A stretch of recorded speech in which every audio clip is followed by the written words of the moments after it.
ওবায়দুল কাদেরের ব্যাংক হিসাব স্থগিত। আওয়ামী লীগের সাধারণ সম্পাদক ও সাবেক সেতুমন্ত্রী ওবায়দুল কাদেরের ব্যাংক হিসাব জব্দ করেছে বাংলাদেশ ব্যাংকের আওতাধীন আর্থিক গোয়েন্দা unit Bangladesh financial intelligence unit. আজ মঙ্গলবার ব্যাংক হিসাব স্থগিতের এই নির্দেশনা দেশের বিভিন্ন ব্যাংক ও আর্থিক প্রতিষ্ঠানের কাছে পাঠিয়েছে বিএফআইইউ।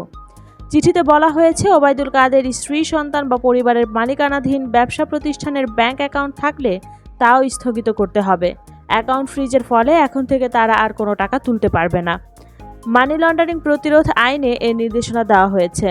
এছাড়া স্থগিত করা হিসাব সংশ্লিষ্ট তথ্য বা দলিলাদি, যেমন হিসাব খোলার ফর্ম, কেওয়াইসি ও লেনদেন বিবরণী আগামী 5 কর্মদিবসের মধ্যে পাঠাতে হবে। প্রসঙ্গত, ওবায়দুল কাদের 2016 সালের অক্টোবর থেকে আওয়ামী লীগের সাধারণ সম্পাদক হিসেবে দায়িত্বে রয়েছেন। 5 আগস্ট আওয়ামী লীগ সরকারের পতনের আগে পর্যন্ত তিনি সড়ক পরিবহন ও সেতুমন্ত্রী ছিলেন। বাংলাদেশ ছাত্রলীগের সাবেক এই সভাপতি নোয়াখালী 5 আসনের সংসদ সদস্য ছিলেন।